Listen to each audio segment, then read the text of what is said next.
John, go ahead. Good evening. It's 6:32 PM. My name is John Rappa, Chair of the Financial Planning Committee. I'd like to call this meeting to order for September 25th, 2025. Meeting's being conducted in accordance with the provisions of the open meeting law. It's being streamed live and recorded. Before we begin, I'll ask the members of the committee who are present to acknowledge so. Ryan Maines? Present. Mike Shaka? Present. Susan Satori? Present. And John Rappa present. We have a quorum. Thank you. First item on the agenda, second item on the agenda, excuse me. That was the first. Approval of meeting minutes from September the 2nd. Everyone have a chance to look these over? I did. Okay. I make a motion to accept.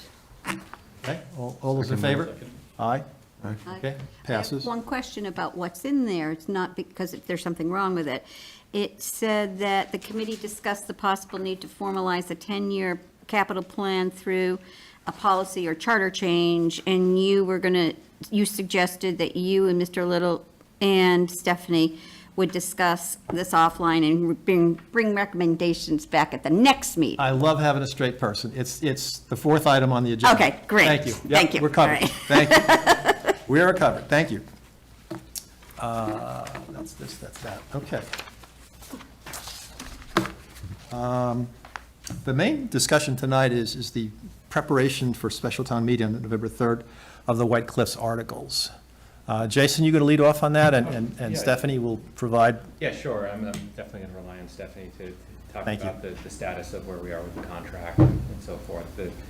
There was an email that was sent out broadly to everybody with some draft contracts and so forth.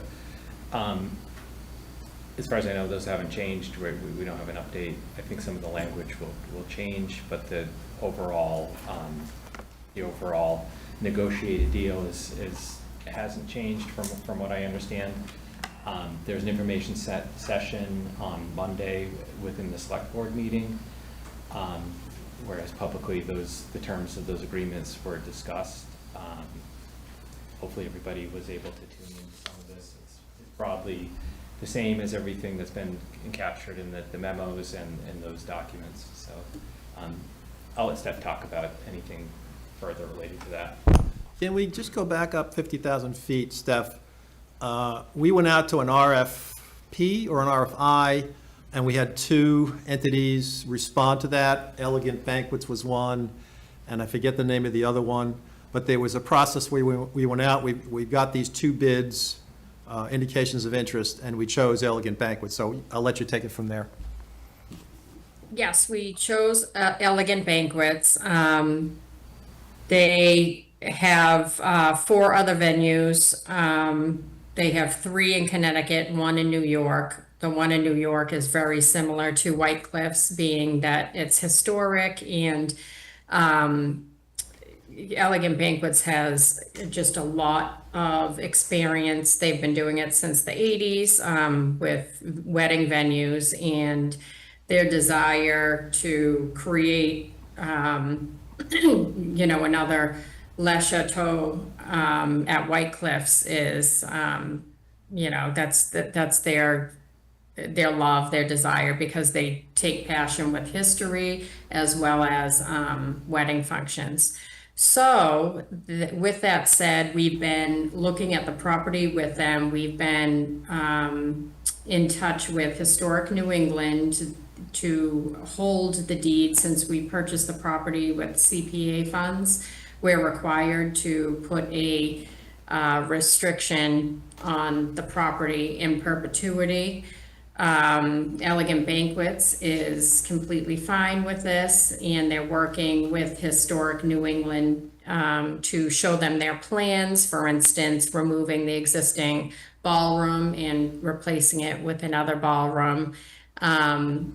There's also additions in the back that will be removed. They would like to bring the building back to the way it looked originally, with exception of course, the ballroom. So there's a lot of discussions on the exterior of the building, materials, and internally, plans that they have, they might utilize the existing kitchen. And they may put up a small accessory building in the back for ceremonial events or meeting space. Yeah, so in regards to special town meeting, it would be the lease agreement, it would be the rezoning of the property, and also a TIF, a tax incentive financing plan, for the first 2 years with them. So Steph, those are three of there's going to be at least 4 articles for November meeting, right?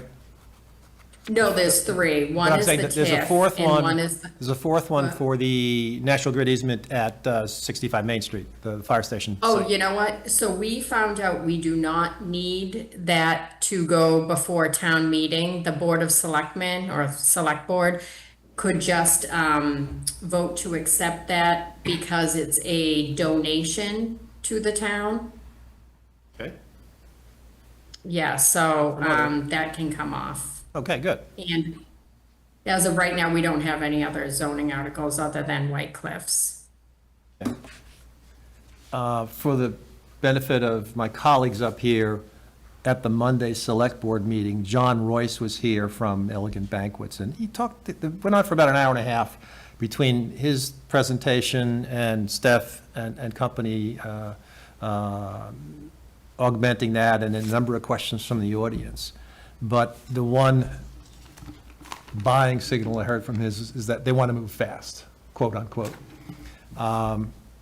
Steph, do you want to walk through the components of the lease, the high-level components of the lease, without getting into chapter and verse? Yeah, sure. So it's a triple net lease, which means they will be responsible for everything from maintenance to insuring. We are giving them an option to purchase in the 11th year, which they intend to do. If not, it's written into the lease that it's a 40-year lease, that they would have 2 10-year extensions. And the reason, some people think that a 40-year lease is extremely long. It's actually standard for the amount of investment they're making into the property, which could be at a minimum 8 million, and they project up to 12 million. So therefore, knowing that they're making such a significant investment, the town has decided in the first 2 years, we will agree to a tax incentive financing plan with them. In the state of Massachusetts, business leasing actually has to pay tax. So we can't say there's zero tax. The only way we are able to go around that is with that TIF plan. So for the first 2 years, we will waive real estate taxes, but we will still recoup a rental fee from them. So, which will gradually increase as the years go on up until year 5 it would be 35,000 and then a 3% escalation per year. Let me just look at my, sorry.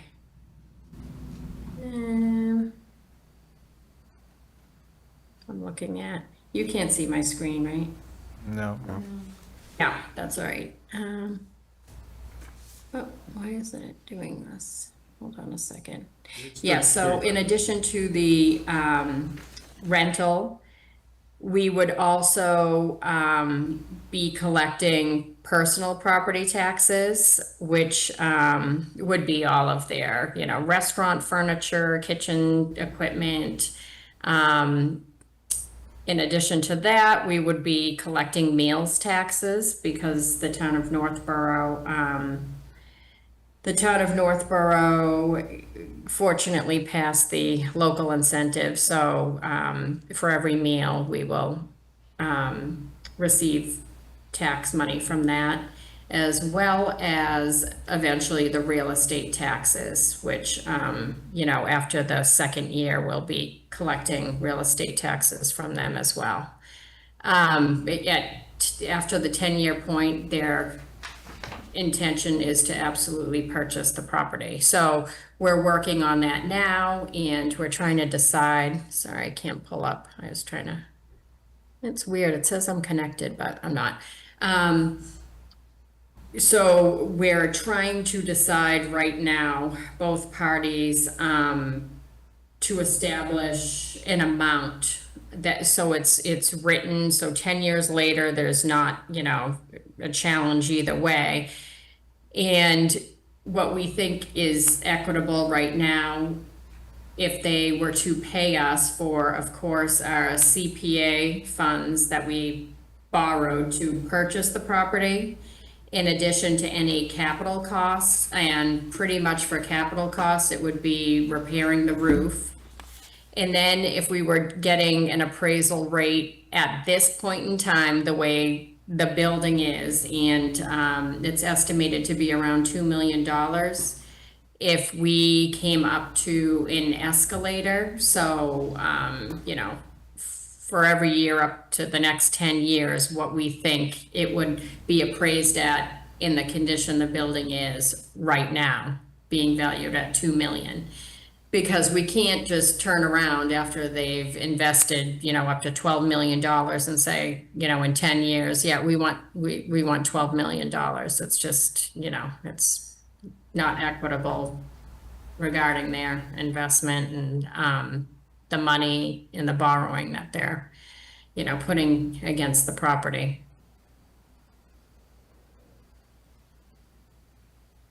I have a question, just a reminder to everybody. How long have we actually owned this property and it's been sitting, just costing us to run it? Yeah, so that was 2016, Okay. we purchased the property. The authorization was in town meeting in 2016. And the execution of that happened in 2017, in 2018. Okay. But it's important for people to know it's been sitting there for quite some time.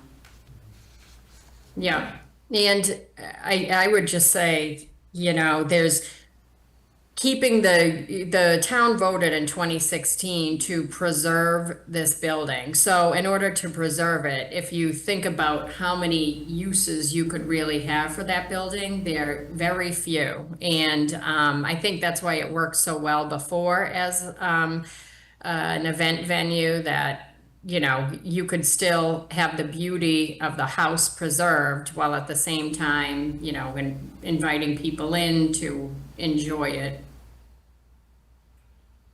So I think we got lucky that their passion is history as well as, being in the event.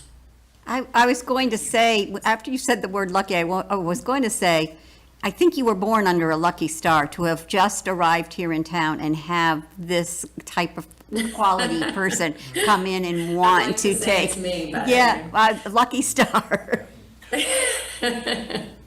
So one concern I have of something that you said, I was virtually at the meeting on Monday, and I've read through all the paperwork that was provided by Jason, including the lease and such.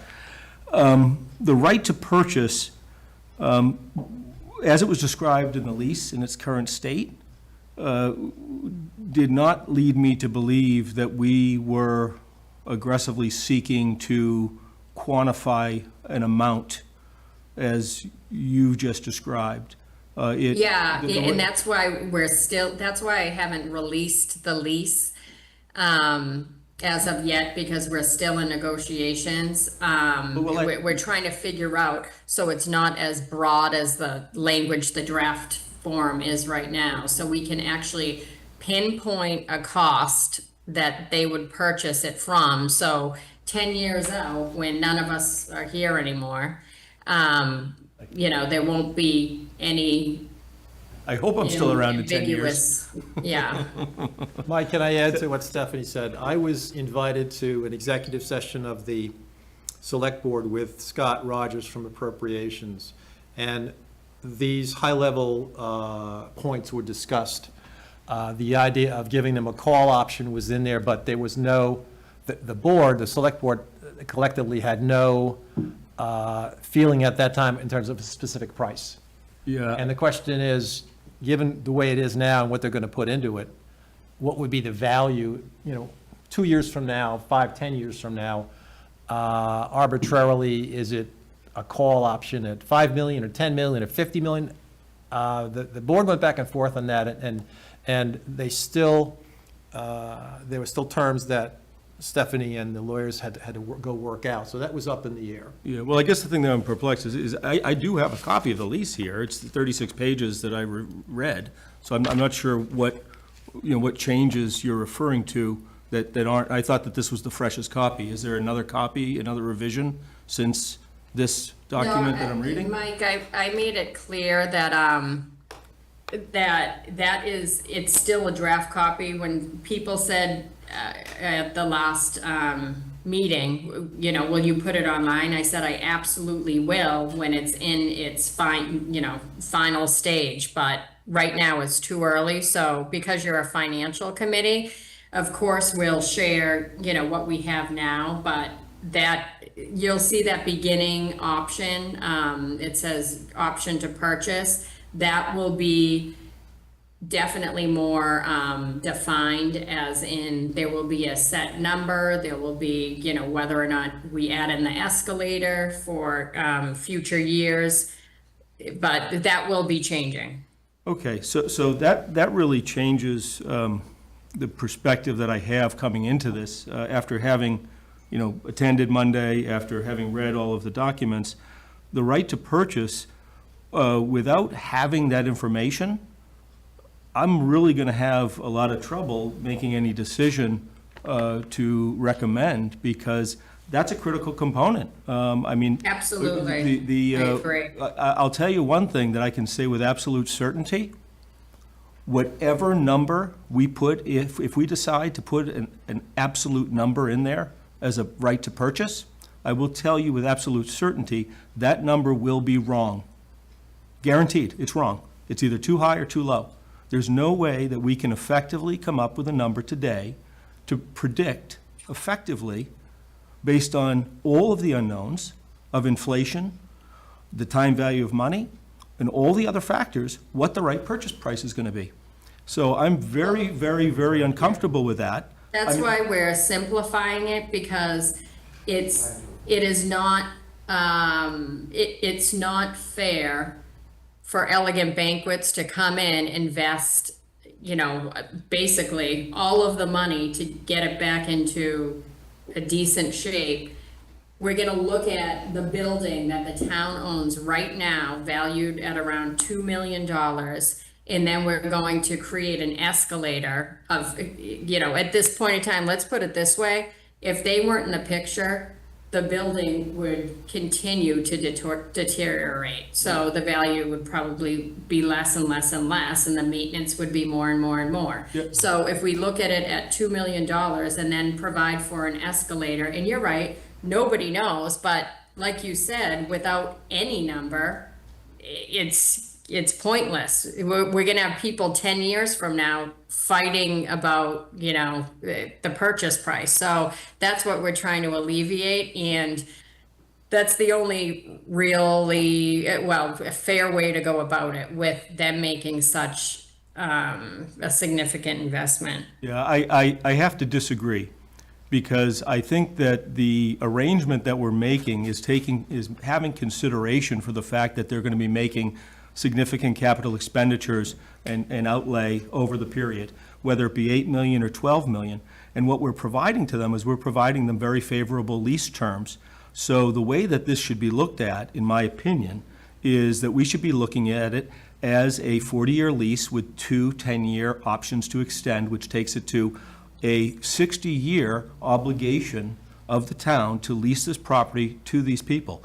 And the risk in that in itself, with 3% escalation, is probably too little, frankly. I mean, based on the inflationary winds that have been blowing lately, I mean, 3% is rather insignificant. I mean, if you take this and you extend it out, and I did just some quick math, and we can double check it, but the annualized rent is $35,000 in year 10, right?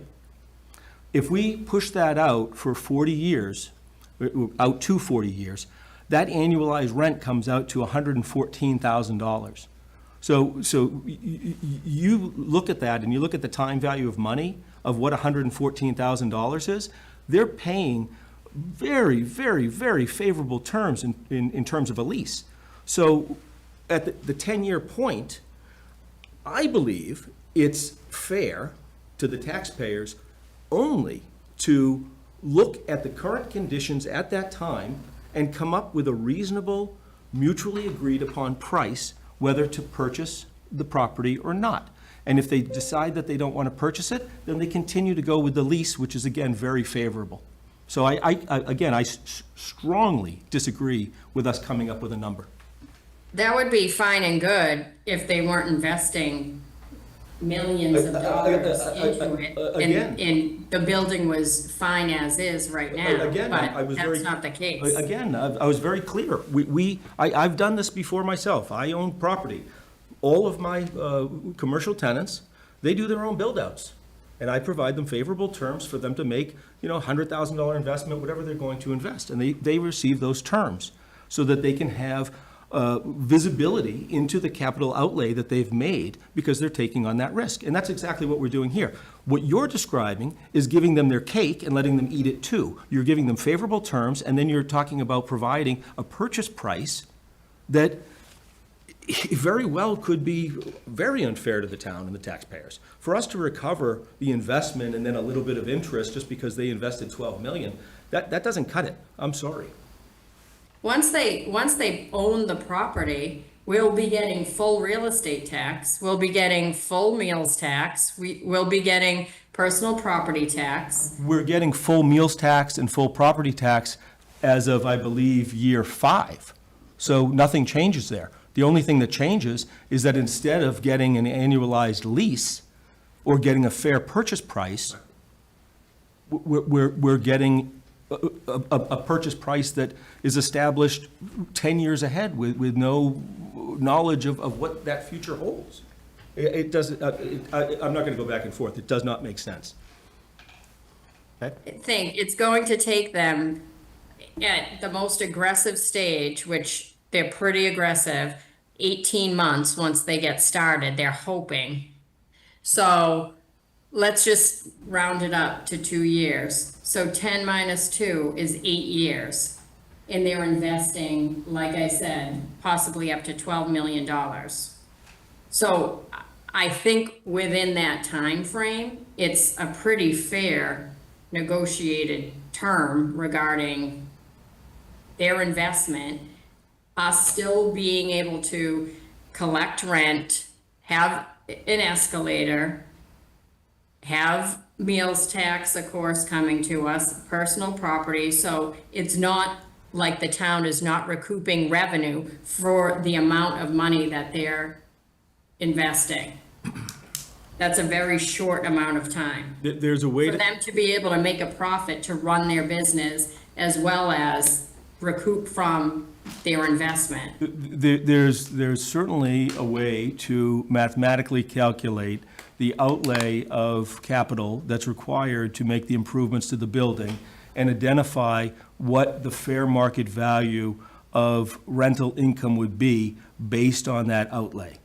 And unless I'm able to see a purchase price that has been calculated leveraging those types of metrics, I'm uncomfortable giving any opinion of confidence that this is a good deal. This is akin to pass it and we'll read it later. I'm not comfortable with this. Ultimately, whether there's a price in there or not, it comes back to the select board and it goes back to a town meeting to approve. Those triggers are in there. irrespective of whether there's a purchase price embedded in that call option or not. But we would be providing approval of the lease, and the lease would be providing the obligation of that option, which provides a purchase price. So we would be cementing it by providing approval of the warrant during special town meeting. So it wouldn't come back again. I think your point ultimately comes back to the select board and input from town council. My opinion. That's fine. Ultimately, they will make the decision, but given this, my recommendation would be, unfortunately, I came into here being very excited about this after everything I read, and I've taken a 180 on this point. This is, it's a deep concern. Okay. Just my 2 cents on this. I think the main purpose of this was to maintain the character of the building, not necessarily, go real estate mogul on it. So I just think we need to keep that front and center. I do appreciate your point. I think if I was running this as a business, I would 100% do it the way you are, but the main purpose is to move it off our books, maintain the character of the building. Elegant Banquet seems to offer the best opportunity to do that. I'm not sure if we're necessarily going to find something that isn't going to, another function group that will be able to maintain. I don't think there's a plan C. And let's not, though, and I appreciate that, and I, like I said, I fell in love with this deal when I came in reading it as it's stated in the lease currently, outside of this new piece of information. The difference, though, in what you're saying is I don't think that what you're saying and what I'm saying are mutually exclusive. I think that you can have a opportunity where Elegant Banquets is salivating to be here, as I think they are. They want this because it's going to be a great opportunity. I think it's going to be great for them, it's going to be great for us. Doesn't mean that we need to go from giving them a great deal to a ridiculously idiotic great deal that goes well beyond what is within our job as fiduciaries and making sure that we're protecting the taxpayers' money.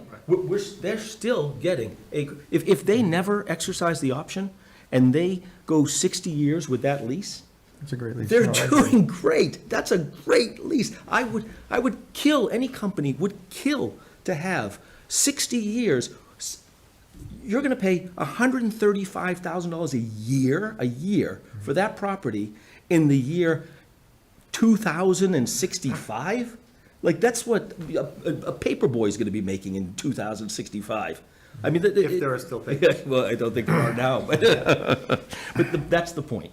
Is that we have a great deal for both parties here. For us to simply say, hey, in 10 years, we will provide the option to buy based on a mutually agreeable price. Right.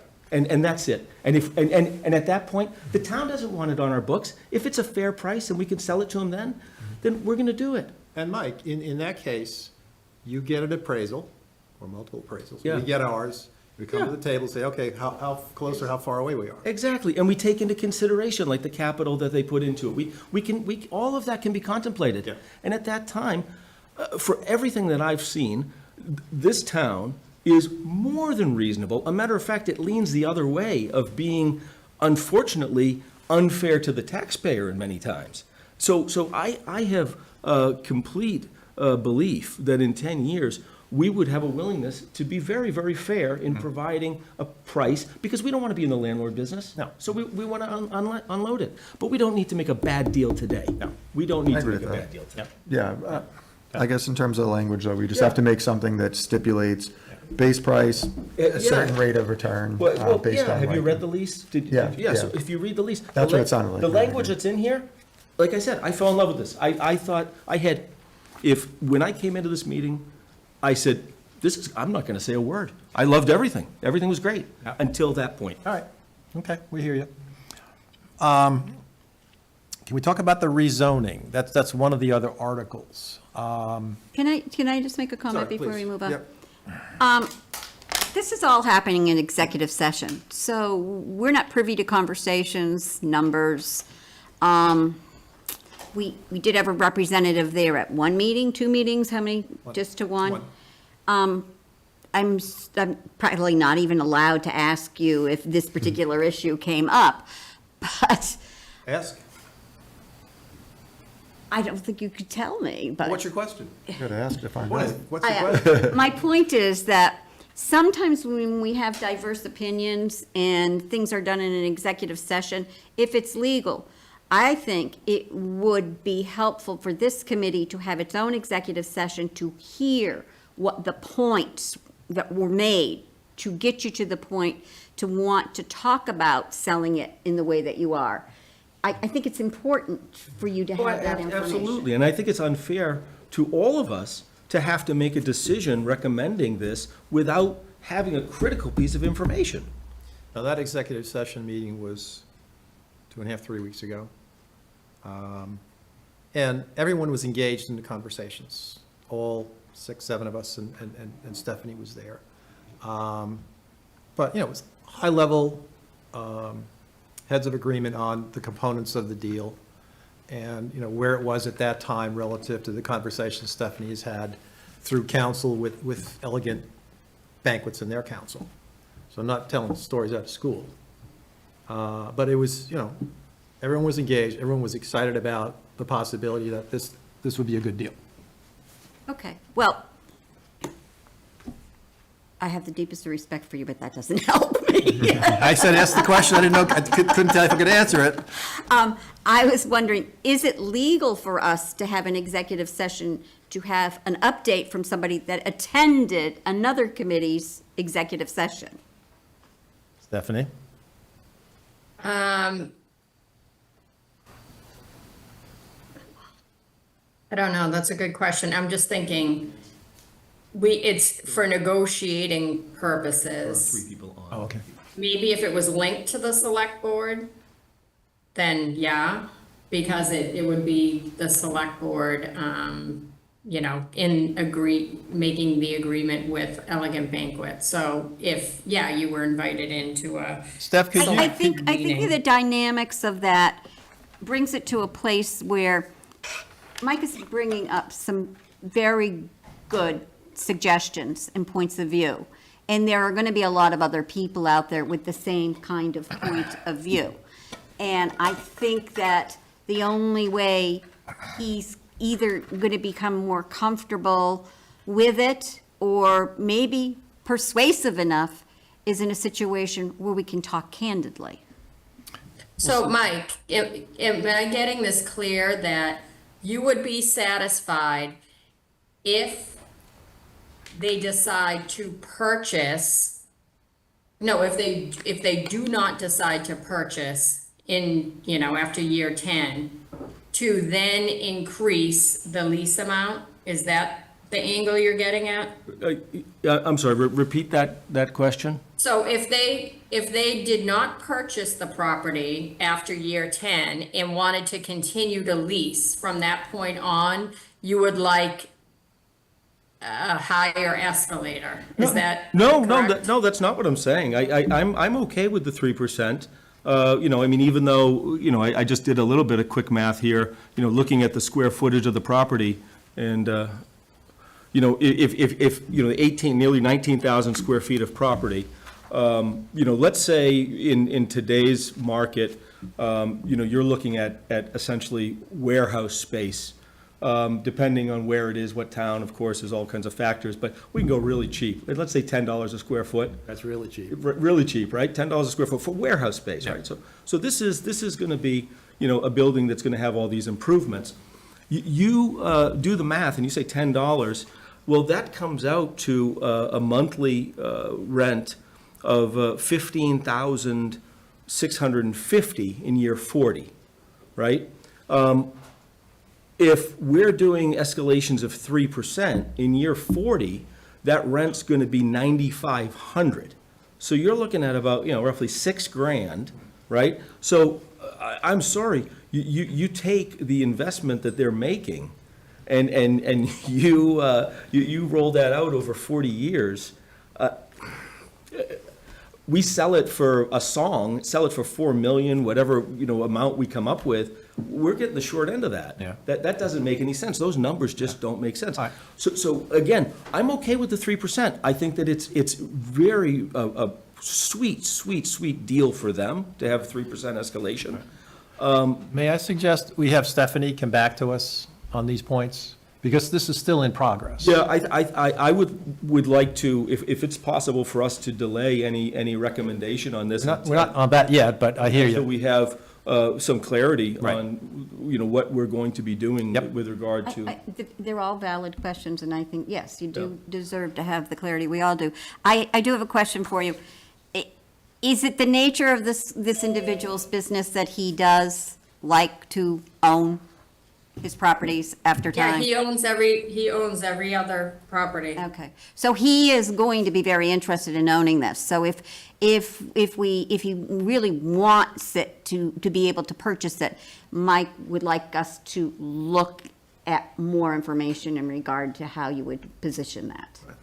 Yeah, but Mike, I'm trying to get your angle. Are you saying that you're fine with the lease as presented if it goes on with the town leasing it? Or what is your issue? If they decide to purchase it, you want to? I'm fine with the lease as I've read it. The point of contention that I have is amending what we have in this lease and adding language that provides a purchase price for them to exercise in year 2. Right now, what this lease says is essentially that would be determined at the time of purchase. That's what that says, and I'm comfortable with that. I think, how do you split a partnership? One person names a price, the other person says whether they're buying or selling. Right. And that's the way we do it. 10 years comes by, and we come up with a price, and we figure out whether we're buying, whether we're selling or not. Yep. And that's a fair way to do it, because that way we don't have to engage the services of the person that just got their permit on Monday, the fortune teller, to be able to tell us, Yeah. how we're going to, Yep. have the right number. Because right now, we don't know, and Right. we'd need him to help us. I understand.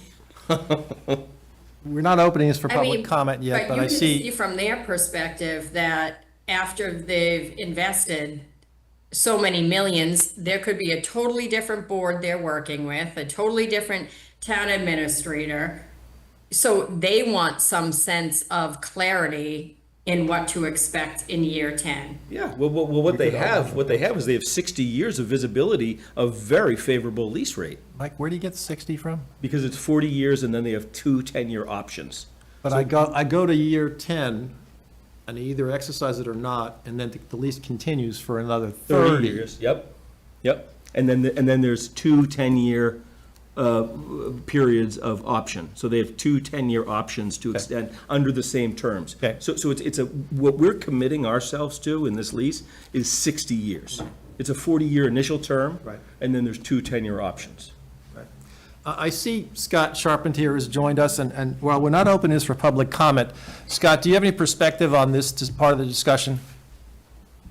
I just tuned in, Mr. Chairman, and all I really heard was a talk about a favorable lease with the term. And I believe the prior discussion was about purchase price after year 10. Okay. All right, Is thank that you. correct? Yep. All right, and I can opine on either. The first, my suggestion and recommendation was to establish a value and a in the lease or in the memorandum of agreement with a mechanism to escalate that's agreeable to both parties, as opposed to waiting 11 years and figuring out how to come to terms at that point. Okay. So Again, it's contrary to. still in negotiations as far as I see, so, Yep, so I think we need clarity on that. all right. Okay. Can we talk about the rezoning, the second article, Steph? Yeah. This parcel is 7.7 acres, and the Business East zone covers half or most of it, which is up to the building, and then behind it is residential. Do I have that right? Yep, So so does the rear of the property is residential, the front portion is Business East currently. So, we proposed Business East, which would be just moving the line and making the whole parcel Business East, because the abutting, parcels down Route 20 are Business East. Planning Board would like us to explore an overlay zone. I brought it to the attention of town council. Town council is fearful it may get challenged. I was fearful it might pass through town meeting and the AG's office might push it out. He seems to think, he's like, well, I'm not saying it would be the AG's office. It could be anyone that could challenge it. So with that said, the planning board still wants to, October 7th, meet to further discuss the overlay zone. I'm going to have, I'm gonna try to have town council there, if not, another statement from him, which I gave them, his first statement regarding his concerns, and then he, the chair of the planning board had a few more questions that, she wanted answered by council. And then we'll go from there, but, that's where we stand. So it will either be Business East or it will be an overlay zone. I'm somewhat confused by all of this still. I was confused on Monday night and I still am. They met, by consensus, told by the town planner that they did not need to vote on the Business East. I know that they thought that the warrant was going to close at a different time. So I know that some people think that that is a reason for an argument. But I can't understand how I am being told now that the planning board wants to take a look at the overlay when they have not met since that last meeting, when by consensus, they were going by the recommendation of the town planner to go with Business East. I don't understand how we've gotten to this point yet without them having had a meeting to discuss it. I mean, Well, they, yeah, when it opens no up one should have again, been talking October about 7th. anything. The chair's going to have to explain the change that, she put forth to the. But you say the myself planning and the board planner. to me. You use the words "the planning board." The planning board, unless they met illegally, didn't talk about this at all. Well, I guess that's what she's gonna have to do. They could throw it out based on the fact that it wasn't discussed before. But I think it was, her decision to bring it back to conversation because the select board ended up, extending that warrant closing date to October 9th for them. I don't have a problem with people discussing one or the other, but that group walked away that evening following the recommendation. And maybe the overlay is a better thing, but I certainly am not comfortable in thinking that anybody asked her to do any of that. I'm good with whatever way, the residents feel more comfortable, but I am now concerned because, there was not a question with town council using Business East because it's already an existing zone and then all of the abutting parcels are Business East. But I am now concerned with the overlay zone, but I guess that will be further discussed October 7th. at And I'm planning sorry for board. raising the question. It's not really something that is your fault, but I have to raise it because I know that you don't even like this recommendation due to council's recommendation. And the town planner didn't want to do an overlay. She wanted to do Business East, and they said, fine. Okay. Scott Charpentier, you had your hand up? Yes, Mr. Chairman. Quickly, I served as a civil engineer for developers for a long time and a town planner at prior community. I'm still obviously active in the zoning side of things with my relationship across the hall. So the vast majority of corridor zones like we have, Business East, will follow the rear property lines of those properties that are on that corridor, in this case, Route 20 Main Street. The fact that this parcel is bisected is odd, and it may be due to the age or the use, the long-term tenure when the zone was created, I don't know. But typically, when you look at the zone, it follows the rear line of the parcels. So expanding the zone to the rear of the parcel would be a typical approach. That's not uncommon and it's not unheard of. I did a lot of work in Worcester, and when you hear the term spot zoning, and you look at a zoning map, and there's all these little parcels with different colors near each other, that's what it is. And Stephanie certainly expressed a legitimate concern that if it's deemed spot zoning by the AG's office, it's over. And we may lose an opportunity where an expansion of the zone to include the entire parcel is a fail-safe that, is safe and it won't fail. That's just my 2 cents as a civil engineer and, kind of a member of the community. Thank you. And I don't know if you caught this the other night, but the discussion with members of the public, specifically abutters to the site, was that if this is made all Business East and lightning strikes and the building burns down, can some other commercial property go in there? Can it be a Dunkin' Donuts or a gas station or whatever, yada, yada? Well, there's rules and regs around what can go in there, but the abutters are concerned that if a really adverse situation happens to the building, does that impact their property, their investment? That's where they were coming from.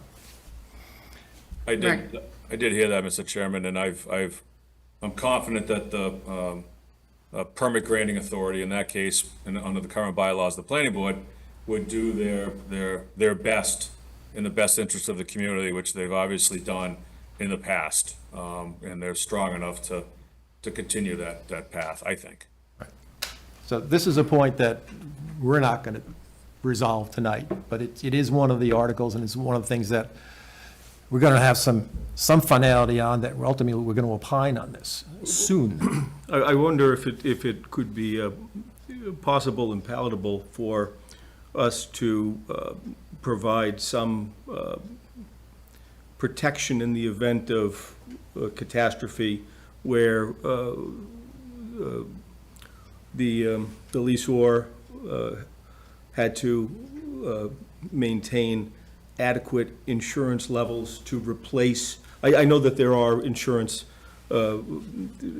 parameters there. However, the limits that are provided are inadequate to construct a building of that, square footage and all of that, but not the level of detail to replicate a building of that distinction. So if we were to perhaps, and I don't even know what that number would be, right? Could it be 50 million? I don't know. But if The house is from 1886. There's no way that it would be even a historic, once, let's put it this way, the house burns down, that historic preservation restriction is gone. There's No, nothing left to preserve. So No, it's just basically a parcel of land. I recognize that, but I'm speaking about just preserving and preventing, not to say that there would be any nefarious intent, but let's say the place did burn down, similar to 4 West, shortly after the lease was signed, and suddenly it burned down and had to be rebuilt. In the event that something like that had occurred, if we had, sufficient insurance levels that allowed them to build a building of similar use case that would maintain the same terms and preserve the lease and not release them from that lease. It would, contemplate that so that it couldn't become something different. It preserves that use case Yeah. for the period of term, for the 60 years. My thought is somewhere between a couple of pillars here. One is a catastrophic event occurs, their business is gone, they have X amount of insurance coverage. Assuming they want to rebuild it, what's it going to look like? How big is it? This is going to go through the normal process with planning, et cetera here. God knows what that would cost at that point in time, in terms of demo and work. Is it economically feasible? I don't know. Yeah, well, that's what I'm saying. I mean, certainly the amount of insurance that we're requiring is inadequate for them to build something of similar. Yeah. I mean, they're never going to be able to replicate a piece of art, right? But they can certainly come pretty darn close in building something that was attractive and unique. I mean, look at Southborough, for example, and, the property that was rehabilitated Yeah. over there. Beautiful. Well, yeah. I don't know how onerous a burden it would be for us to put that kind of trigger in there. Yeah, and Because it would be open-ended. Yeah, it's just some creative thinking to mitigate the concerns of the neighbors. Yeah. And alleviate the concern over overlay, because it wouldn't be putting a Dunkin' Donuts in there. It would be preserving the use case for what it is and preserving Right. the lease and the intent of partnership that we have with banquets. Let me just recap a couple of my notes from Monday night. I believe Mr. Roy said that the ballroom would hold up to 300 people. 300 people. They want to build this non-denominational Yeah. chapel, called it between 2,500 and 3,000 square foot, if the budget allows. So that wouldn't be there day one. He's got concerns that there's lead paint and asbestos, the windows are single pane, the sills are rotted, the number of wood is going to be replaced. So there's a lot of stuff there, but he is still, he said, excited and quote, "We want to move fast." Yeah. So you can't get a better buying signal than Yeah, that. very, very excited about the woodwork, if I recall, he talked about, and just the things that were unique. And I was on that tour Friday, and they were bumping into people all over the place, downstairs, upstairs, people taking pictures of all the woodwork on the inside. Yeah. As well as the fact that we had Stephanie, who was filming that, who did the videography when we were there? Oh, there was Spectrum News, Spectrum News, and then sorry. there was the community advocate Yeah. came, and Kaylee from Northborough Media. Yeah, good. Scott? Scott Charpentier? Thank you, Mr. Chairman. So it kind of builds on what you just said, John. The developer is excited. He wants to move fast.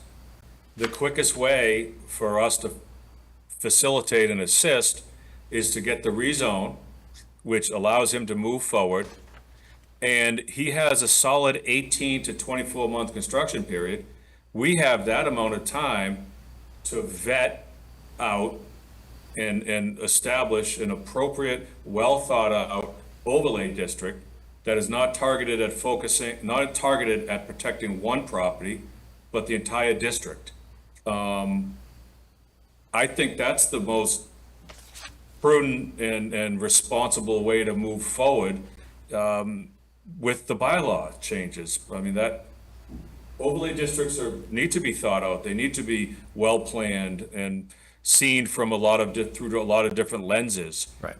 But we don't want to put the onus of that time frame, the burden of that on the developer. So let him move forward, let them move forward, and let us come up with the overlay district through the planning board that makes the most sense for everybody in that zone. If it goes that way, do you believe that you'll be able to negotiate this deal, that they're fine with not having it redistricted yet, the zoning? If the entire parcel is rezoned to Business East, and the overlay district that gets adopted at the next town meeting, let's say the annual in April is contradictory to their development. They're pre-existing non-conforming. So they can exist there for 40 years plus 10, and then sell to a new owner. As long as it's not vacant and not operating for 2 years, that pre-existing non-conforming stays in perpetuity. So we allow the developer to do what they want and prevent, if the overlay district does so, what we don't want in the future. It's Okay, a win-win with a well-thought-out process to achieve the goals of the community, and so in my you opinion. believe there'll be Or no you could problems? even take the business east and change that. So you could require, stores like big box stores over a certain square footage to require a special permit within a business east zone. So there's so many things you could do. You don't have to go overlay. You could also make recommendations in an existing zone. So we don't have to Great point. rush anything, is what you're actually saying? Yeah. It's part of being a well-thought-out plan as I opposed to like reaction. well-thought-out plans and not rushing and writing something on a weekend. I wanted to make the comment that what I got from the owner is that he's really a good people person, and he works with all the stakeholders. It's the first time in a long time that I have seen neighbors that are going to be challenged by something new and different in their neighborhood actually like the person and want to work with them and feel comfortable talking with them and being invited to have good, authentic conversations. I think this gentleman is going to be a great neighbor, for sure. Yeah, I really do. I've heard that too. I concur. Yeah, I between. wish you could have been a fly on the wall during the reference checks. What you said is a brief synopsis of the accolades and praise, unsolicited, that we got from their references. Nice. Nice to know that. Nice to know coming into a deal, There's a lot of love there, as opposed to, there's all sorts of unknowns and friction, I can go on with that anyway. So I want to touch on one more thing on White Cliffs, and that's a workup that Jason did. It's a spreadsheet you'll have. What have we spent on this since 2016? Mike, you got that? The one page? Yep, Okay. that's fine, glasses. So through the chair. Yeah, please. Full disclosure, I forgot to work on this earlier. I was working on this up until the last minute. Okay. These are simply classified in the categories that the chair had requested the expenses be classified in. So I did my best to put them in those buckets. But simply, this is a report of data that's in our system of what funds have been, what the CPA funds have been spent on out of the $2.4 million appropriation, categorized by original purchase price, insurance, security systems. The security systems also include the fire alarm systems and some electrical work that I think was done in order to bring the place capable of handling security and fire alarms. Legal fees, I included they engaged an architect for feasibility study and market analysis some time ago, and that I added that to legal fees. Mitigation costs for mold chimney repairs. I tried to identify the chimney and the mitigation costs under this listing. So it's take it for what it's worth. The $1,771,000 in 2018, was that another payment in there? Yeah, so there was a deal that was entered into with the previous owner that up until the point that the transaction happened, there was a rental payment of $5,000 so the town could access the property and so forth. So that's included in the maintenance, or the purchase price. Because indirect cost, there's electricity in the building, right, Scott? Mr. Chairman, yes. And the last time, let me try to get my hand down. I'm going to lose my visual of you folks, but I have a memo. We did a memorandum in February updating the budget status on the White Cliffs, and the projection through the end of FY '27 was that we would be spending, this is as of the end of February, this year, we would have to spend $54,000 to continue the current insurance, fire, storage, electric, all the bills. And the funding at that time available was 56. So essentially what we're saying is the months before or the months after FY '27 ends, so will the funds. Yeah, so as you can see. That's excluding any catastrophic needs, obviously. Right. But that's where we are So from this. as of February. From this report, there's $30,000 left unexpended in that article as of today.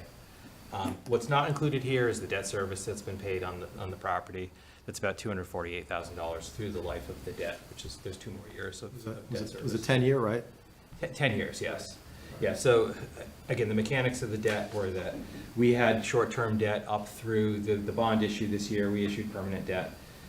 This is part of it, and we cleared with bond counsel that it wouldn't be an issue to change, if the property changed hands while there's debt that remains, but that would be a remaining obligation. So the building has cost us more than beyond the purchase price, quite obviously. So the total amount of the interest, including the 2 years that are outstanding, is about $248,000. I have to believe that there are a lot more man-hours that were spent going up there that probably really aren't figured Those into are not this. reflected here, correct? Yeah, my comment, I asked for this because I really want the community to understand that the budgets are going to be challenging this year and for a couple of years, and we're carrying costs of things that we're getting nothing out of, and this is one of them, and we have a unique opportunity to get past that.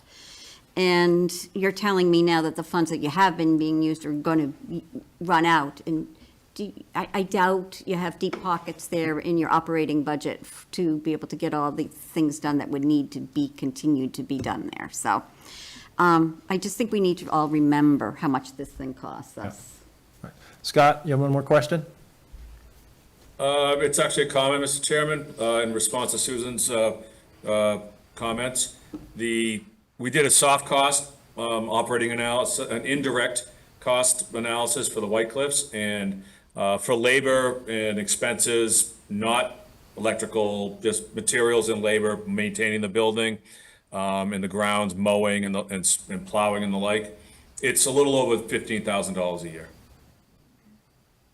The carrying expenses are in the $20,000 to $25,000 a year range, depending on, seasonal fluctuations with weather and the likes, but that's where we have been and what we're looking forward to.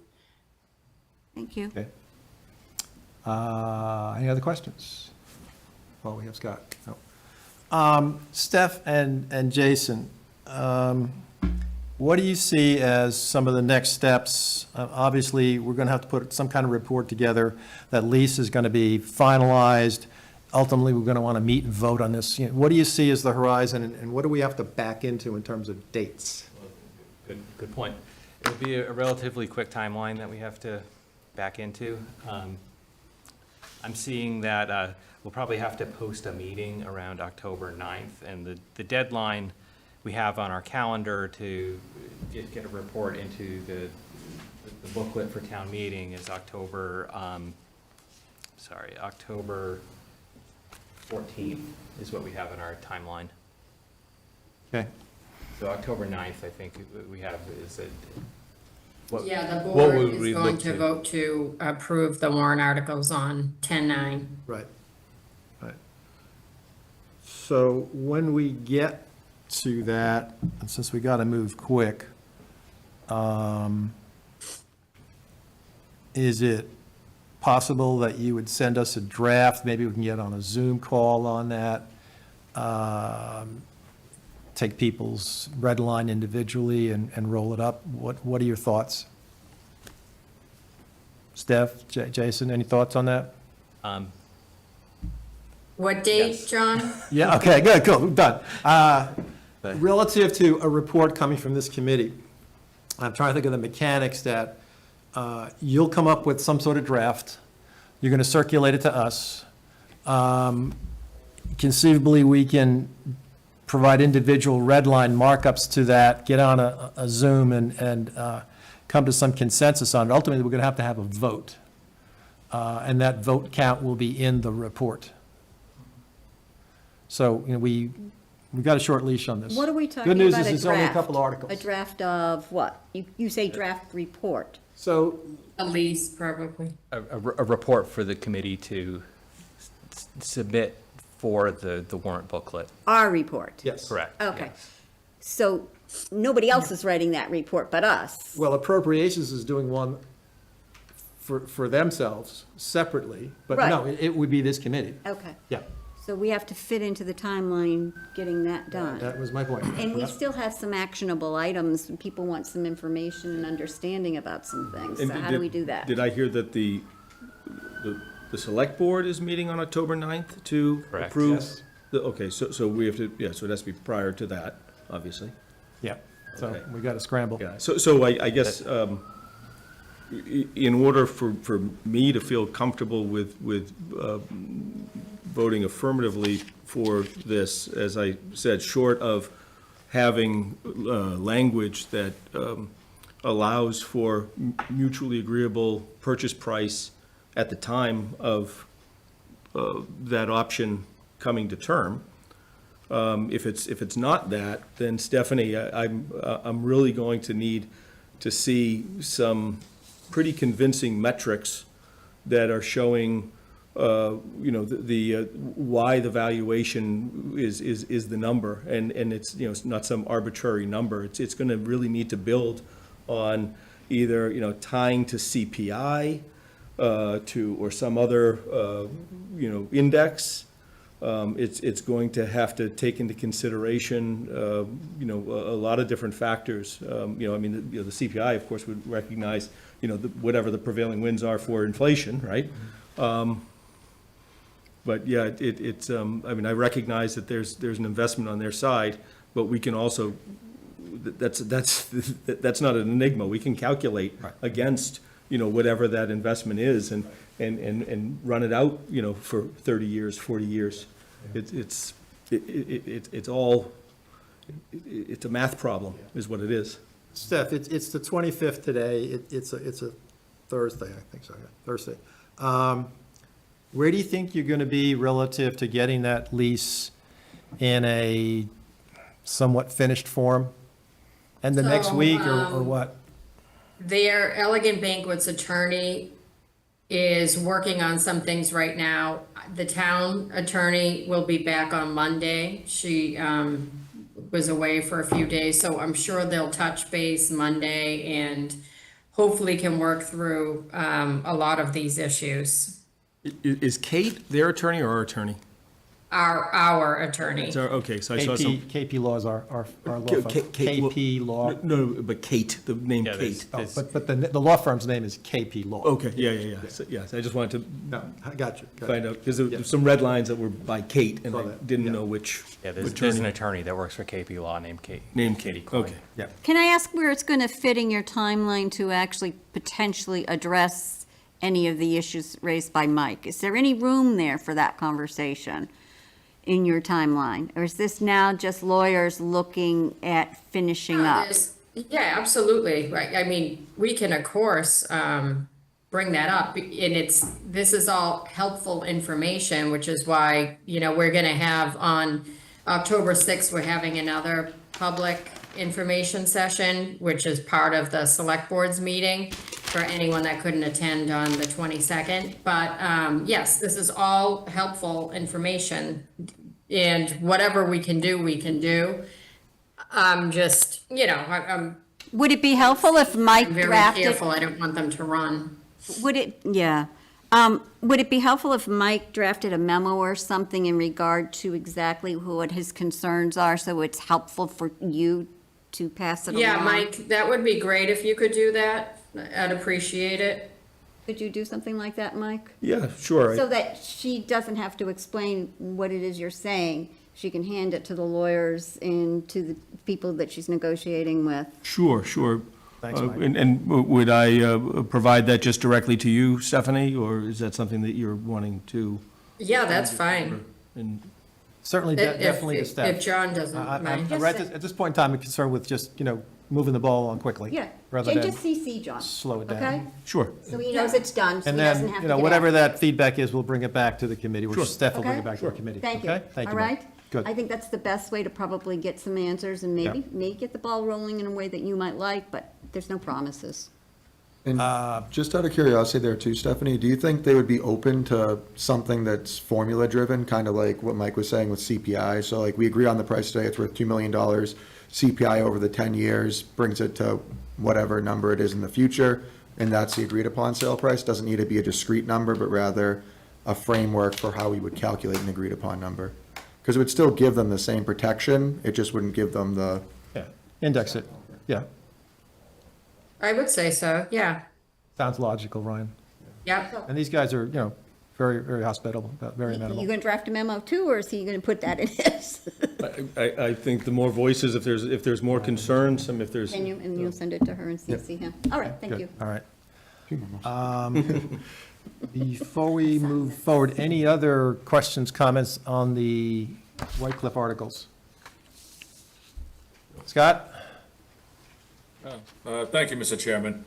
I think a lot of the committee is stating this in their own fashions, and forgive me if it's repetitive, but establishing a mechanism of a future price is critical, and it's not just, so to facilitate a relationship, it's so that, there's a fair treatment to the taxpayers as well as the future purchaser.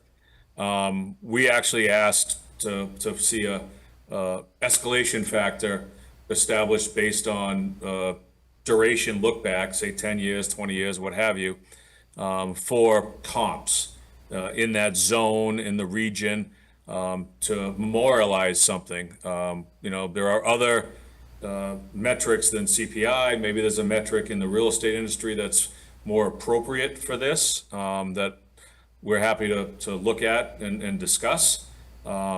But making sure that what we do allows a fair transaction in 10 to 60 years, I think is critical. And what I would hate to see is in 11 years, when 3/4 of the people in this meeting aren't here anymore, for an appraisal to go forward at 18 million and then it goes out on the street for sale. I think the right thing to do is to establish it before and in conjunction with the lease program. I didn't understand that concern of what goes on the street for sale. There's no ability for that to happen. Can you explain what maybe I'm misunderstanding? Well, it's disposition of real property. The important thing is that there's a mechanism for the sale to occur between the town and the leasee. And it doesn't have to go on the street, so to speak, for bid.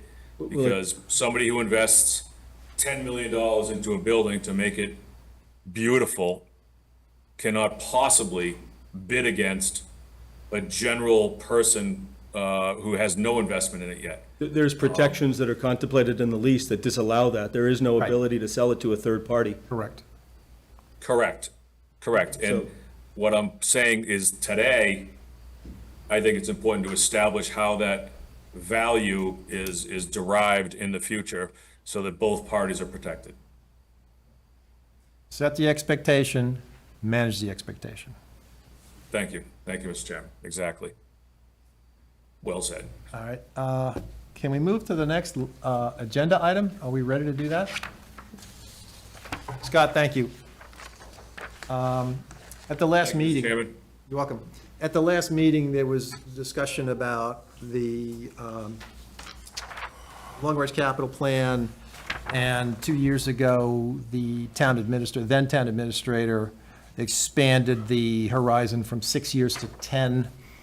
The question that came up was relative to what's embedded in the town bylaws.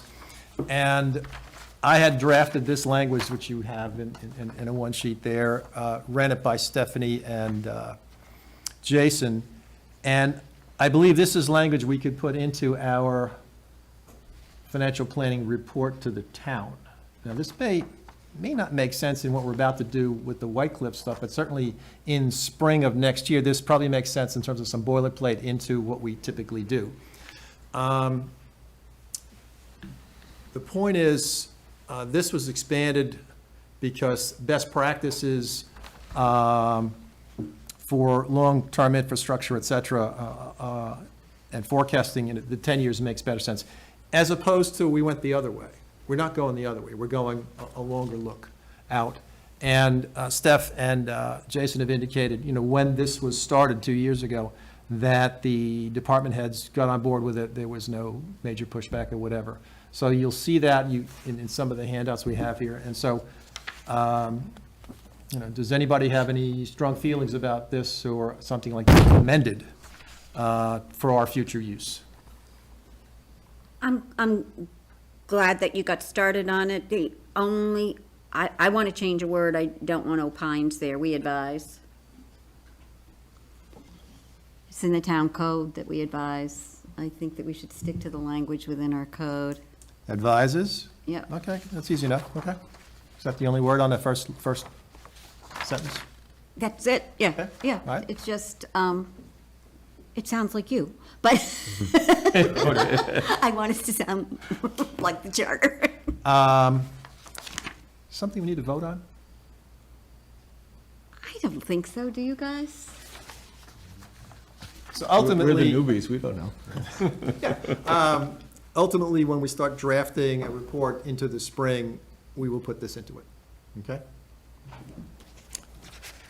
So there'll be no complaints when this language shows up in the report. Is this, from a department head standpoint, for them to, because if I'm reading this correct to its intent, we would be extending from 6 years to 10 years in its entirety of everything that's done today for 6 years. we'd be For doing- capital projects. Yeah, for capital, Yeah. we'd be doing for 10. We are doing that, Yeah, yeah. yeah, okay, so just Formalizing. formalizing what we're Yeah, doing. And one thing I forgot is, and Steph had mentioned this last time, there is a project, keep me honest here, there is a project underway to go through the entire town bylaws top-down and right-size them to reflect language like this. So that's probably a multi-year effort, right, Steph? Yes. Yeah, so that's coming. So, but what we're doing today, though, is it as comprehensive for years 6 through 10? Yeah, 6 through 10 as it is 1 through 6? Or, No, it isn't. it's You're not, right. yeah, I didn't think it was. Placeholders. So, yeah, but that's what I. It's more detailed, year 1 through 5, you're right, Mike. Yeah, that was- Because, of course, we're dealing with unknowns like,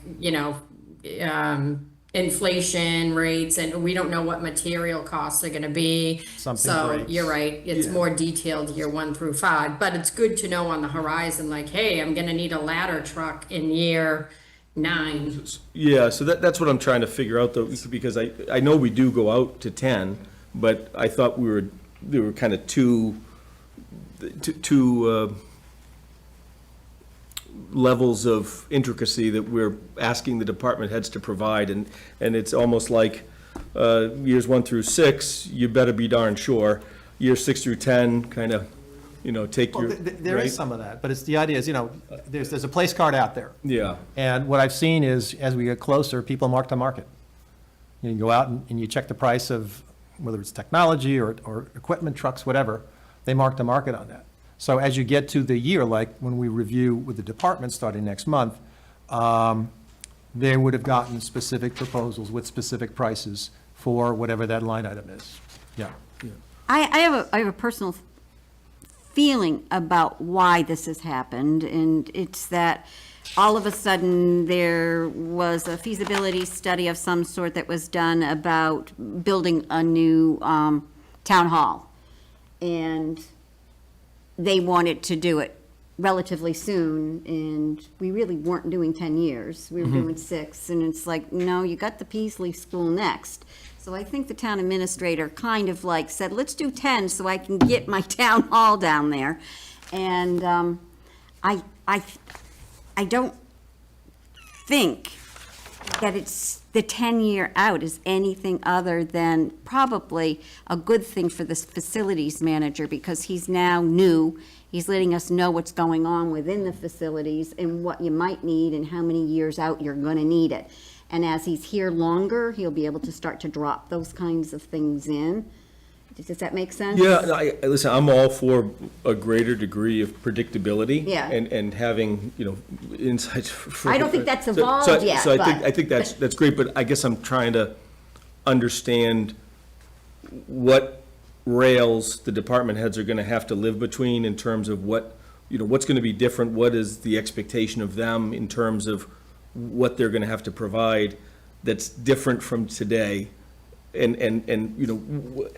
They're certainly not going to be able to give us the backup materials that we get for the first 6 years, and definitely in the year that we're looking at. But at least there's a place to drop what they see, like, oh, the town hall is going to need a new furnace in 10 years. It's going to have expired. But what we're about to see next month is the department heads will come in and they'll present to us what is their fiscal '27 requirements for capital. And at the same time, we should be able to see, what's on the horizon beyond that. But specifically, what are they looking to get approval on for '27? So that's where the sweet spot of the focus should be. And from my experience doing this 5 or 6 years now, there's some stuff that gets moved out, moved back in, depending on priorities that shift, things break, there's a regulatory requirement, whatever, so there's a few things move around. But we have a horizon, and we should not have any surprises, is the point. Are we going to title it Horizon, Capital Planning Horizon? You can call it whatever we want. I mean, that's what I think what I stuck on the here for intent now. of this would be to add a language in the report to explain why we are asking for 10 years of Right. requests from departments. And again, to the point of what departments are going to come forward with in the next month, they're going to be talking mostly about their requests to go forward to annual town meeting in April. So the most amount of time is spent on concentrating on what's in front of us for coming up and what the obligations are going to be. And again, expanding to the 10 years, it's just we're asking department heads to look out a little further. And nobody's giving anybody a hard time for getting the number wrong out in year 10. It's a guess a lot of times. But as we get closer, those numbers develop, and there should be more accountability around updating those numbers to being accurate. A big reason as well was, as you brought up, the town hall project. That was, past practice has been to, when you didn't have a number, treat it as a zero. And a TBD does not mean zero, so you need to have some estimate of what your obligations are going to be in the future. We also have a debt policy that tells us what we should be incurring for debt. So a 10-year plan helps us look at that. So it's not a true problem to ask department heads for this. They've been doing it for the past 2 years without an issue. It's just our town code says that the committee will opine on a 6-year, or advise on a 6-year. I just think we need to capital get plan. comfortable about how you're approaching it and what the numbers really mean and what's really in there. And I feel we'll get to know how you're doing this as we talk more about it. Right, but we can only legally appropriate for 1 year at a time. So Yeah. when somebody's coming forward, we're only offering recommendations for articles 1 year at a time. So it's more to talk about what advances through that, what's changed, and nothing precludes something. It shouldn't change in theory, something in year 5. Yep. We should be considering that in 5 years from now. But I guess to Mike's point, this is evolving. It's not really been used at all. Well, we've had the 6 year, Susan, Yes. so, it's just a few more columns on the spreadsheet. Yeah. We've had the 6 year, so, And we never had anybody checking our buildings and understanding what was wrong with them until we got our well, facilities facilities manager. involved into that too, Get a yeah. deeper understanding I- of our capital Yeah, investments. again, just to be clear, I think it's great to go 10 years. Yeah, I I'm think not- it's great to have a longer, view into it. The only concern was, is it going to be clear to the department heads of what's being requested of them, and how it's maybe changed in terms of what they're going to need to provide. From my perspective, I think the answer is yes. You know, they've seen some of this process in the past.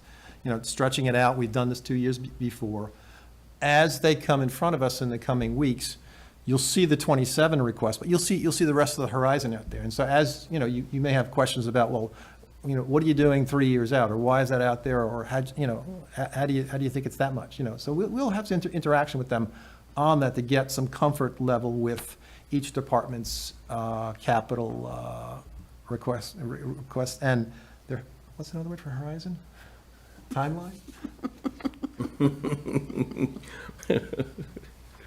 But have a again, good the most one. important Gotta thing find a is C word. to discuss the most significant things in it, which are the building projects. There's, again, as you mentioned, Sue, it's a great point, because we didn't have a facilities manager a few years ago, so that there was $9 million or so of projects that didn't exist within the capital plan. And it's important to recognize that those are obligations, whether we fund them with debt, whether we fund them with, we have windfalls of free cash that we can apply to it. They are obligations. It's not a guarantee that we're doing any one of them, but they're things that need to be talked about. I mean, just the capital plan itself has changed with the evolution of having the facilities manager, because now there is a facilities component of the plan that never used to be there. Well, it was embedded in the departments. Right, but Right. So now it's pulled out. fixing the parking lot at the Z School was in the K through 8 budget. So, yeah, I like the idea, I just, all right, good. I mean, the other, I guess, connected part of it, I brought it up last time, is just having a good inventory of all assets, both, you know, of course, you know, all the motorized assets, but equally buildings, all of the, you know, major components of the building, heating system, roof, you know, So windows. I like a good straight man. So each of you have provided feedback on the respective departments and some questions you want to ask. And I put that together and forwarded that to Jason. And right now, we're looking to start the department reviews October 14th. And I don't know who we're going to put up first, but on your horizon, October 14th, it's a Tuesday. We'll start with, you know, a department. So be prepared on that. but we're going to be having some kind of meeting in the next week. It sounds that way on the White Cliff stuff, yeah. So, we're gonna have to move quick on that. We done with Horizons? New Horizons? Okay. The next line item is a liaison to the Master Plan Implementation Committee. This came up last month, and we had some discussion on it, and we didn't come to any sort of conclusion on it. Especially now tonight with Scott and Ken being absent, I like to propose we move this off 1 or 2 meetings.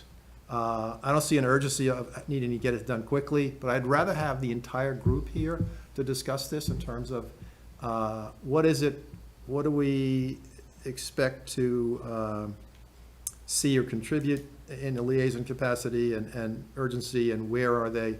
So I propose we move this off. Well, I think we need to, because Ken was very adamant about, Right. hey, had some very strong feelings. He's not even sure we need to liaise, and I think there's a history to it. We did back in the day of the dinosaurs, and it's evolved into something that it really wasn't in the charter, trying to pull it back to the way that it's written within the charter. I'm not ready to let it go. I think it's an important kind of place to be, you know, to have that. So I move that we postpone this to a subsequent meeting, date to be determined.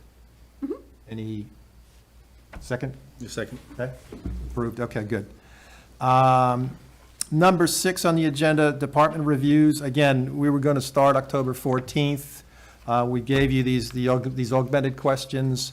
We'll look to you to potentially see who you want to tee up first. Yeah, so yet, I have not forwarded any of those questions to any departments. I was going to vet those against the submissions that have already come in to see what may have been answered and draw a line between Good. those things. Okay. I know a lot of comprehensive information got put together in the departmental requests that were in the packet for the last meeting, and didn't print them out, but it's pages and pages, and it was Yeah. so many pages. So some of the types of things you're asking for, I believe is there because I've seen them before. So just bring it together, bring it to the meeting. So there was a discussion at the last meeting about doing departmental tours of some of the bigger departments, whether Yeah. it be would we go back to the fire station and Fire the station, current fire station? town garage, Peasley and/or police station, it's for us to determine. We did take tours last year, this group, or most of this group, of the fire station, the police station, and Peasley. And so the managers, department managers are pretty open, and they've done this before, so it's just, let's figure out a date and we go do it. I'd like to make a suggestion that we not pack a lot in between now and special town meeting, so that these people can get that job done and the job they're doing to just get the regular budget stuff Agreed, done. agreed. I think the only thing, if anybody wants a tour, seemed like they really wanted to go to the highway department in good weather, not walking in galoshes. So maybe if we could just get something like that in before the snow flies. I think some of our comments last month, as I recall, was like November-ish. But yeah, before it gets bitterly cold, but I mean, These are buildings, we'd be on the breathe inside, after right? November 3rd. wear an extra sweater. I'm hardy. I can take it. All right. So we'll talk about those Which one those to bring schedules. forward Yeah, and first. we'll work that up after we get the White Cliff articles behind us. We just Liaison, start with the highway department sometime after November. Yes. Is that? Yeah, we Because can. it sounds like you want to know where you need to go to help with scheduling. Yeah, I mean, I think DPW probably has the most questions that they're gonna have to prepare for, so, maybe pushing that out. So Scott has ample time to prepare for. You guys are pretty. I know I keen. had a lot of questions on Give me that. a date. so. okay. All right, liaison reports. Fire station committee was last night. We had the owner's project managers, Colliers team here. We had HKT, the architects. Highlights here. The footings are completed all around. There are piers in the apparatus bay that'll be formed and poured next. There'll be a mock-up put near the one driveway closest to Avidia Bank. It'll be a high mock-up of the 20-foot model, yeah, model. 20-foot model, So yeah. it's the building material. So what's the windows, the bricks, et cetera? What do they look like so that the contractors who are gonna work on the building can see them in sunlight on site? Now, this is, I guess it's kind of common to do on projects like this, because when we did Lincoln Street a few years ago, there was one there. I'm saying, what the heck is that thing? It's a model. And the redesign of the Marlboro Library had one of these also. So that's going to be a 20-foot high thing. There's a concrete foundation they put in there. So that's coming. That's going to be done in the coming weeks. Is that going to be inside the gates? Yes. Okay, so people really won't be able to see it themselves, I citizens. don't know if it's going to be pointed out to the street or into the complex. I Okay. don't know on that, but it's coming. The mason blocks, the big blocks that form the wall just started to arrive yesterday, and they're going to be working on the right side, which is the west side of the property next to the Hillside Grill. Again, the mock-up will be, the model will be done in the next 3 weeks.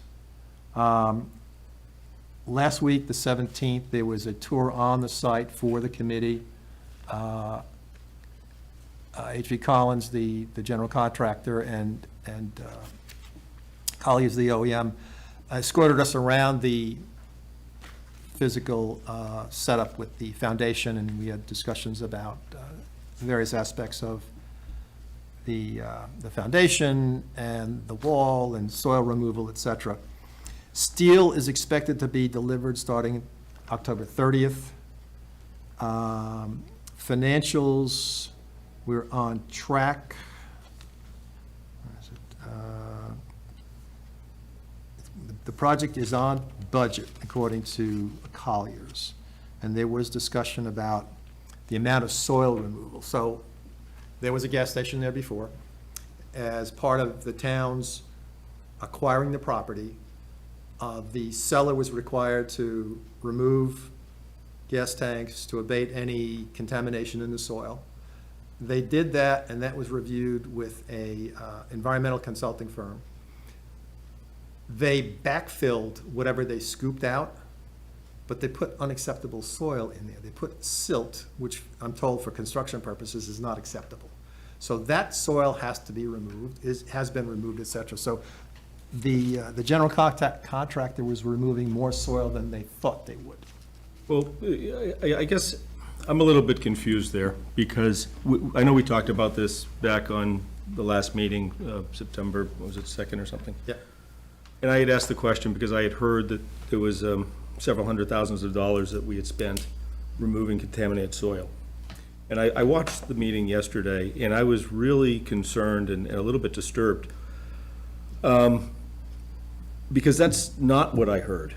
What I heard, and I feel like there was some deception, and I don't know who deceived who and where, there was a disconnect. But even as recent as our last meeting, when I asked the question and I reviewed the tape, I asked, and Stephanie, you said that we didn't know that there was contamination. That was what you Did you said. say Stephanie? Yes, you. Did- Yeah, I said there was no contamination. I never said that. It was our last meeting. It was at 1 hour and 25 minutes. When you said that there was no contamination on the site. You said we didn't know. You said that we didn't know that there was any contamination. Yeah, that's a lot different than there's no contamination. Well, okay, yeah. You said we didn't know that there was contamination. It's the same point, though, because we did know. We did know that there was contamination, so. We just found that out through the boring reports that Jacob just disclosed and found. Now, that was in LSP, I would believe, duty to be able to sift through all of the past paperwork.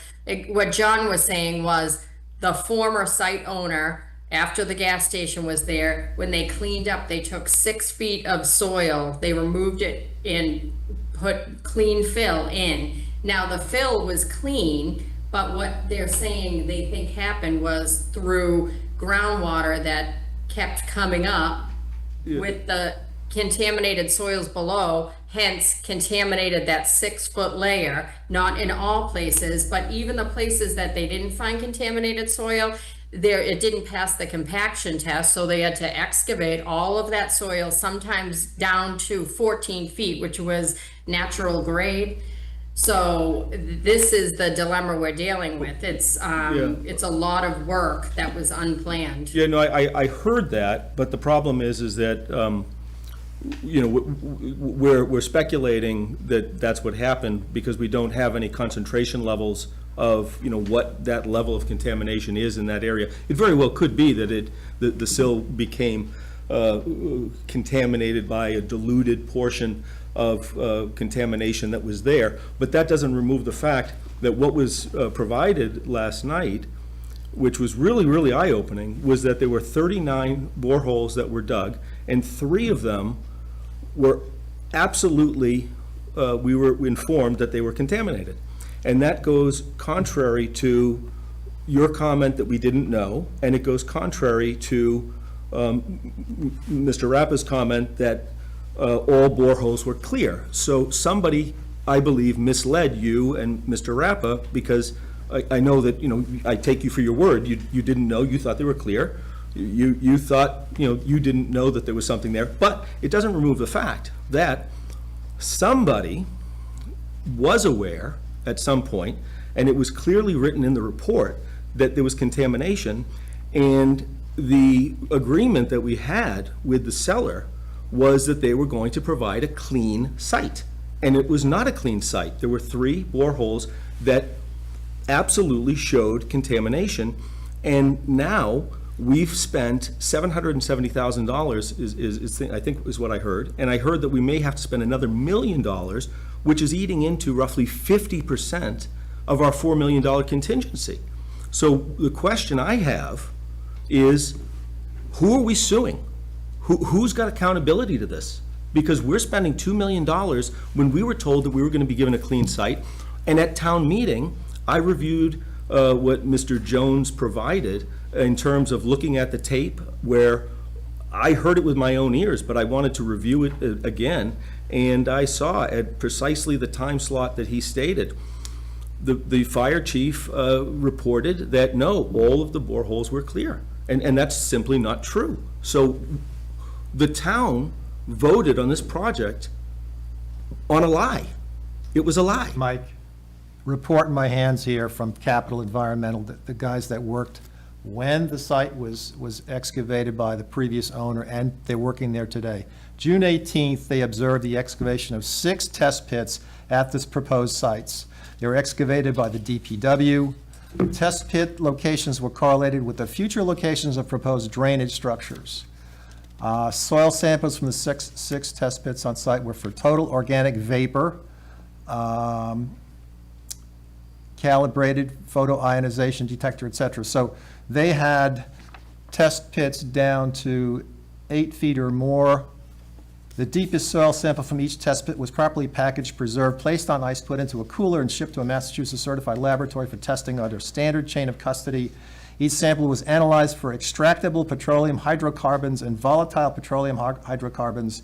Each analysis also included the target analytes in the test for fuel oil and heavier petroleum-related compounds. VPH is a test for gasoline and lighter petroleum-related compounds.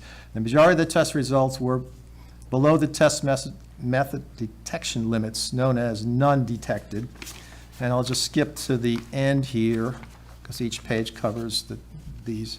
Soil samples was selected for recycling analysis from the future stormwater drainage areas. The analytical data will be used to determine the applicable receiving location if these soils are shipped off site as excess soils that can't be reused on site during construction and developmental activities. Notes and comments. No asbestos fibers are anticipated, no dioxins are anticipated, no debris anticipated. And what's the date of that report?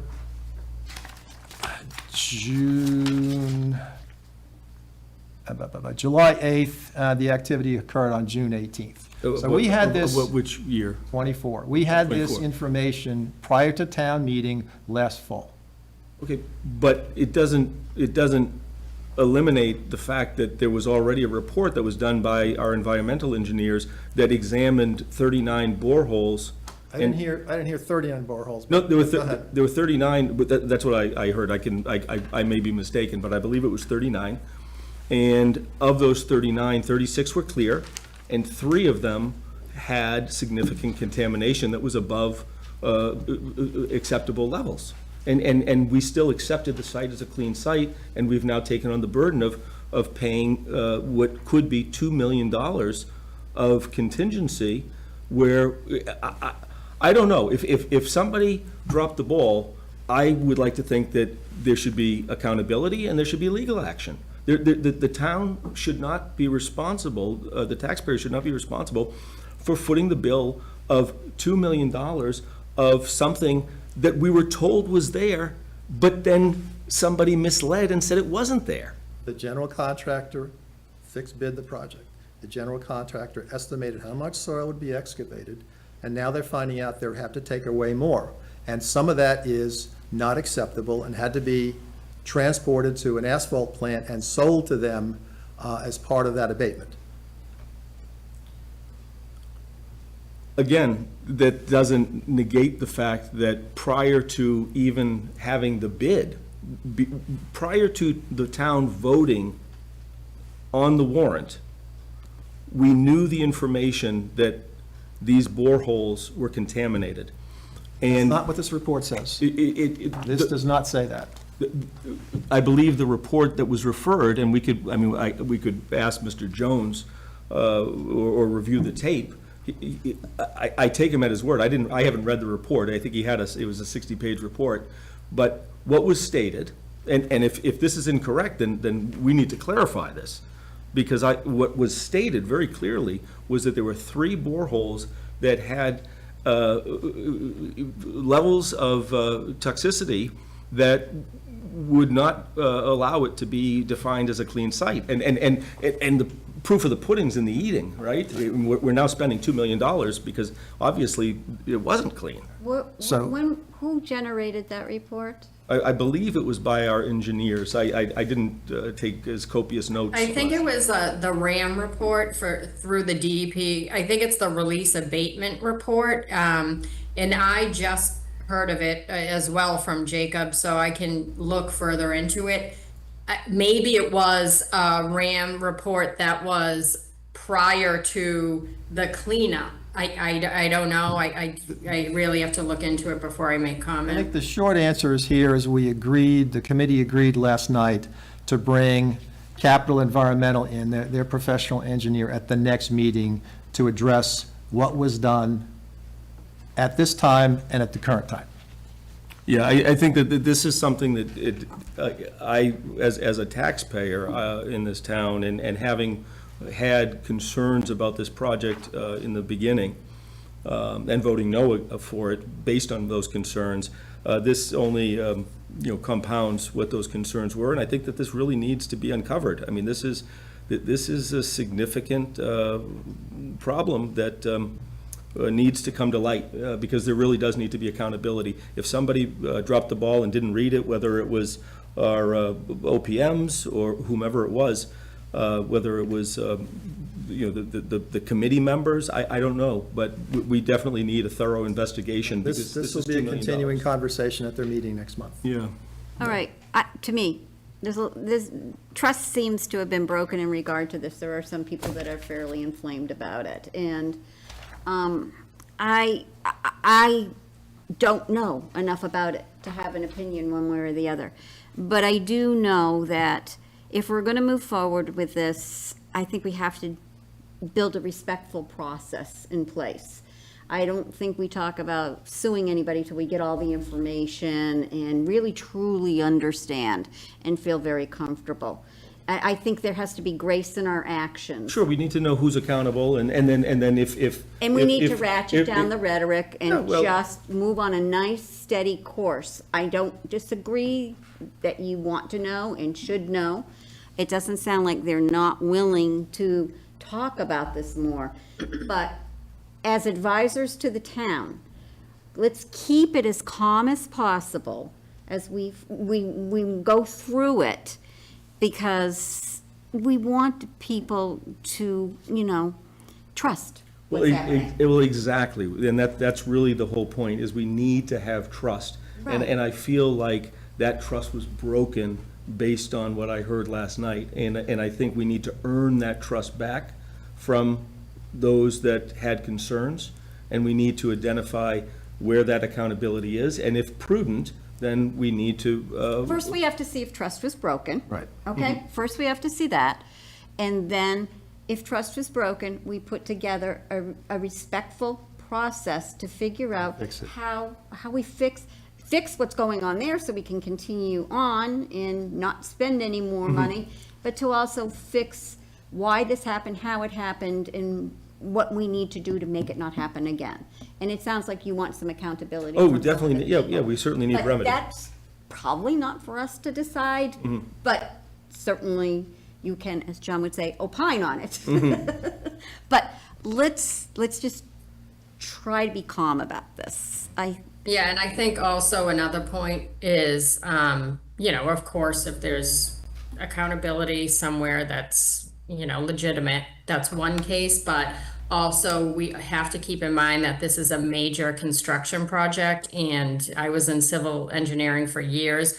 What is on the surface on a plan, you start digging and you don't know what you're gonna get sometimes, and that's why you do need contingency money. For instance, they could have hit ledge that they never expected, and then they could have had to blast, and so there's so many components that come up, so I just think if, people are realistic about what's going on, and whether or not there was an issue, we'll get to the bottom of it. but- Agree entirely. Contingency money is based on things that are unknown. The problem I have is that this was known. Agree to disagree. Yeah, we'll definitely Agree to disagree. investigate Anyway. that. Let's just So- not treat it like I gotcha moment. Let's do a real good, thorough And investigation. the conclusion last night was the committee has agreed to address any questions that have come up. So it's a beginning. Yep.